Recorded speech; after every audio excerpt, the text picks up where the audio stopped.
नमस्कार मित्रांनो, स्वागत करतो तुमचं आसान भाषा मी याच यूट्यूब चॅनेलवरती. तर आज आपण क्वेश्चन्स ऑन एसी सर्किट्स पाहणार आहे. आपण सिंगल फेज एसी सर्किटचा पूर्ण सिलेबस जो पाहिला, त्या सिलेबसवरचे इम्पॉर्टंट MCQs जे आपल्याला एक्झाम पॉईंट ऑफ व्ह्यू विचारले जाऊ शकतात, ते आपण या सिरीजमध्ये पाहणार आहे. ठीक आहे, तर ही सिरीज चालू होते एसी सर्किट्स या सेकंड टॉपिकवरची. ठीक आहे, तर त्या सेकंड टॉपिकवरचा पहिला क्वेश्चन आता तुमच्या स्क्रीनवर तुम्हाला डिस्प्ले होत असेल. Find the equivalent capacitance across terminal A and B. आपण तुम्हाला डीसी सर्किट जर आठवत असेल तर त्यामध्ये आपण RTH म्हणजे equivalent resistance between two points आपण फाइंड आउट केला होता. या क्वेश्चन मध्ये आपल्याला इक्विव्हॅलेंट कॅपॅसिटन्स फाइंड आउट करायचं आहे अक्रॉस टर्मिनल ए बी. ठीक आहे, तर ही डायग्राम आपल्या समोर आहे. इथे 2 मायक्रोफॅरेडचा कॅपॅसिटर आहे, अगेन 2 मायक्रोफॅरेड, 2 मायक्रोफॅरेड आणि 1 मायक्रोफॅरेड आहे. तर ह्याचं इक्विव्हॅलेंट कॅपॅसिटन्स काढायचं आहे. आता रेजिस्टन्सच्या केसमध्ये आपण काय करत होतो, ज्यावेळी दोन रेजिस्टन्स सिरीजमध्ये असतात. आता हे तुम्ही बघू शकता, 2 कॅपॅसिटन्स आहेत, हे 2 सिरीजमध्ये आहेत. इथं जर 2 रेजिस्टन्स असते तर आपण काय केलं असतं, 2 आणि 2 4 आपण असं केलं असतं. हे 4 ओहम आणि हा 2 ओहम, हे 2 पॅरलल केलं असतं आणि अगेन ऍड केलं असतं या 1 ओहम सोबत. रेजिस्टन्स असतात. तर आता इथं आहे कॅपॅसिटन्स. कॅपॅसिटन्स मध्ये तसं होत नाही. ज्यावेळी 2 कॅपॅसिटन्स सिरीजमध्ये असतात, म्हणजे असं, ठीक आहे, त्यावेळी आता म्हणजे सपोज हे आपण बघूयात, 2 मायक्रोफॅरेड अगेन 2 मायक्रोफॅरेड. आता हे 2 कसे आहेत बरं, सिरीजमध्ये. एक लक्षात घ्या, ज्यावेळी कॅपॅसिटर असतो त्यावेळी सिरीज कॉम्बिनेशनला आपण जे बेरीज करत होतो ना रेजिस्टन्सच्या केसमध्ये, तसं नाही करायचं. ज्यावेळी 2 रेजिस्टन्स पॅरललमध्ये असतात त्यावेळी आपण काय करतो, दोघांचा गुणाकार भागिले दोघांची बेरीज. तसंच हे कॅपॅसिटरला करायचं असतं जे 2 कॅपॅसिटर सिरीजमध्ये असतात. म्हणजे कसं होणार, याचं इक्विव्हॅलेंट सर्किट कसं होणार, 2 × 2 डिवायडेड बाय 2 + 2 म्हणजे किती झालं, 1 मायक्रोफॅरेड. आलं लक्षात. ज्यावेळी 2 कॅपॅसिटर सिरीजमध्ये असतात त्यावेळी त्याला ट्रीट कसं करायचं, जसं 2 रेजिस्टन्स पॅरललमध्ये असतात, हे असं सॉल्व्ह करायचं. आलं लक्षात. मग रिझल्टंट किती आला, 1 मायक्रोफॅरेड. मग हे सर्किट कसं झालं, अगेन हा 2 मायक्रोफॅरेड, हा 1 मायक्रोफॅरेड, हा 2 मायक्रोफॅरेड, ठीक आहे, आणि हा अगेन 1 मायक्रोफॅरेड. आता मला सांगा, ठीक आहे, हे तर तुम्हाला समजलं आपण काय करतो. ज्यावेळी 2 कॅपॅसिटर सिरीजमध्ये असतात त्यावेळी ते बेरीज नाही करायची. त्यावेळी ज्यावेळी आलं लक्षात, 2 कॅपॅसिटर सिरीजमध्ये असतात त्यावेळी त्या दोघांची 2 + 2 4 असं नाही करायचं. ते रेजिस्टन्सच्या केसमध्ये आणि इंडक्टन्सच्या केसमध्ये असतं. पण कॅपॅसिटन्सच्या केसमध्ये काय करायचं, ज्यावेळी 2 रेजिस्टन्स पॅरललमध्ये असतात त्यावेळी काय करतो, ती सेम प्रोसेस करायची ज्यावेळी 2 कॅपॅसिटन्स सिरीजमध्ये असतात. म्हणून 2 × 2 भागिले दोघांची बेरीज म्हणजे 2 + 2. आलं लक्षात. आता हे किती आलं, 1. हा अगेन 1 या दोघांच्या जागी मी तर रिप्रेझेंट केला. ठीक आहे, आता हा 2 मायक्रोफॅरेड ॲज इट इज इथे. आता हे सर्किट कसं आहे, हे 2 कसे कनेक्टेड आहेत, कॅपॅसिटर पॅरलल कनेक्टेड आहेत. कसे, आता हे 2 कसे होते, हे 2 होते सिरीज कनेक्टेड, हे 2 होते सिरीज. आता हे 2 कसे आहेत बरं, डॉटेड लाईनने मी तर दाखवते, हे 2 कसे आहेत, पॅरलल कनेक्टेड आहे. पॅरलल. ज्यावेळी 2 कॅपॅसिटर पॅरलल कनेक्टेड असतात त्यावेळी काय होतं, C1 + C2 म्हणजे 2 microfarad plus 1 microfarad is equals to 3 microfarad. आलं लक्षात. म्हणजे आपण काय केलं, ज्यावेळी 2 रेजिस्टन्स सिरीजमध्ये असतात त्यावेळी बेरीज करतो. पण त्याचप्रमाणे लक्षात घ्या, ज्यावेळी 2 कॅपॅसिटन्स पॅरलल असतात त्यावेळी त्यांची बेरीज केली जाते. 2 रेजिस्टन्स किंवा 2 इंडक्टन्स सिरीजमध्ये असतात त्यावेळी त्यांची बेरीज केली जाते, आणि 2 कॅपॅसिटन्स पॅरललमध्ये असतात त्यावेळी त्यांची बेरीज केली जाते. हे इम्पॉर्टंट पॉईंट आहे, हा लक्षात घ्या तुम्ही. असं नाही करायचं 2 × 1 भागिले 2 + 1 3. हे रेजिस्टन्सच्या केसचं झालं, कॅपॅसिटन्सला तसं नाही होत. ठीक आहे, कॅपॅसिटन्सला उलटं करायचं सगळं, रेजिस्टन्सला जे करतो ते. हे दोघांचं किती झालं, 3 मायक्रोफॅरेड. मग अगेन सर्किट कसं झालं, इथे किती आला, 3 मायक्रोफॅरेड, आणि हा 1 मायक्रोफॅरेड ॲज इट इज इथं आला. मग आता हा टर्मिनल ए, हा टर्मिनल बी. आता ओव्हरऑल कॅपॅसिटन्स किती, 4 आहे का, 3 + 1 4. हे चुकीचं, हे रेजिस्टन्सच्या केसमध्ये किंवा इंडक्टन्सच्या केसमध्ये, इंडक्टर असेल तर. आता हे 2 कॅपॅसिटर म्हटल्यावर अगेन हे पॅरलल आलं, म्हणजे कसं, 3 पॅरलल 1 म्हणजे कसं, 3 × 1 डिवायडेड बाय 3 + 1 म्हणजे 3/4 microfarad. Option number B is a right answer. ठीक आहे, आलं लक्षात की आपण पहिल्यांदा काय केलं, पहिल्यांदा सॉल्व्ह कसं केलं आपण, हे सर्किट पहिल्यांदा पूर्ण सॉल्व्ह करायला गेलो.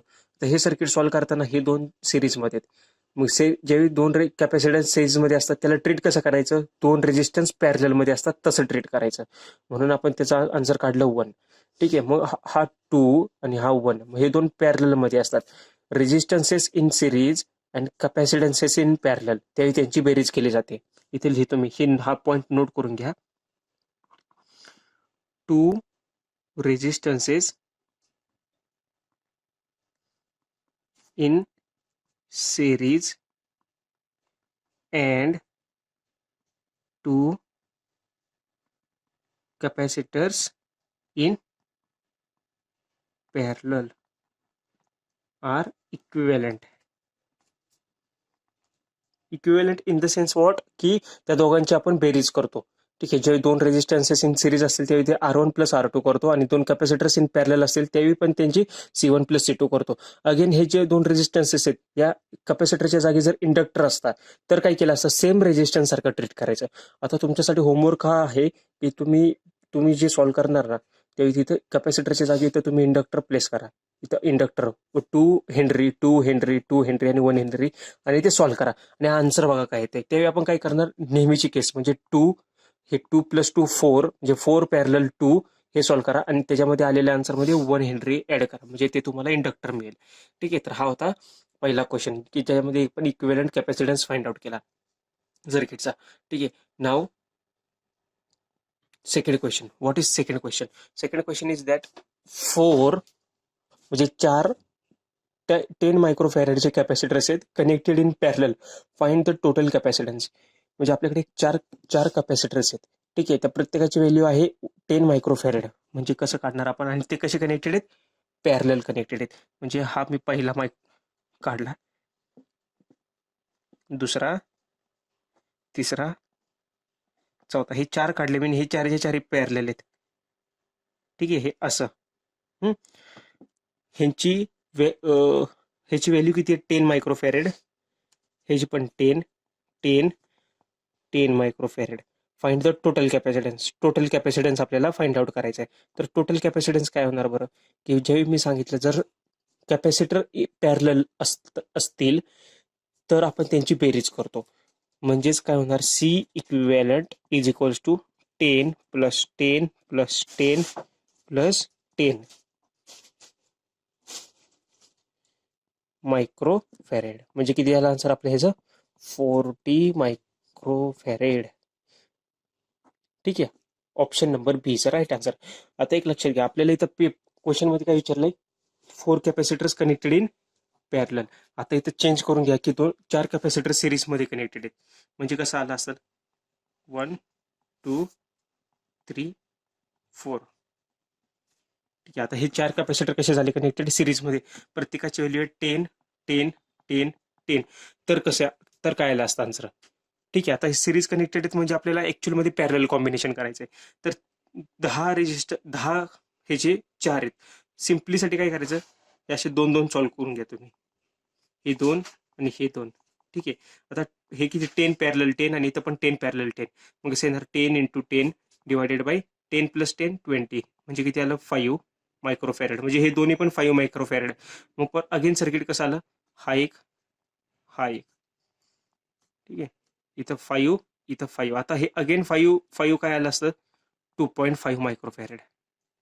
पॅरलल केले की काय होतं, मी काय सांगितलेलं, जे पॅरलल कॉम्बिनेशन करायचं असतं आपल्याला, पॅरललनी सॉल्व्ह करतो. 5 सेम असेल तर त्याचे हाफ होते नेहमी 2.5. आता पण तुम्ही बघू शकता, इथं 10 होतं तर आपल्याला 5 आलं, इथं 5 मिळाला. हा 10 होतं तर त्याचे हाफ झालं 5.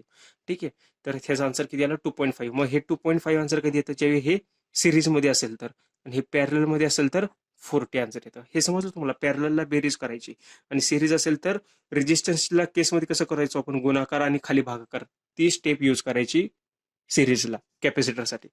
ठीक आहे, तर हा एक क्वेश्चन इम्पॉर्टंट आहे त्यामुळे घेतलेला. Now next question is that a circuit component that opposes the change in circuit voltage. असा कोणता कंपोनेंट आहे सर्किट मधला की जो opposes the change in circuit voltage. Circuit व्होल्टेजमध्ये जो चेंज होतोय ना त्याला अपोज करतो. ठीक आहे. तर कोणता सर्किट कंपोनंट असतो? रेजिस्टन्स. रेजिस्टन्स काय करतो? करंटला अपोज करतो. ठीक आहे. Only oppose the current. Inductance काय करतो? Inductor opposes the change in a current. करंटच्या चेंजला अपोज करतो. आणि कॅपॅसिटर काय करतो की opposes the change in voltage. त्यामुळे आपला आन्सर आहे ऑप्शन नंबर सी. कॅपॅसिटन्स काय करतो? Oppose the change in circuit voltage. Therefore, answer is option number C is the right answer.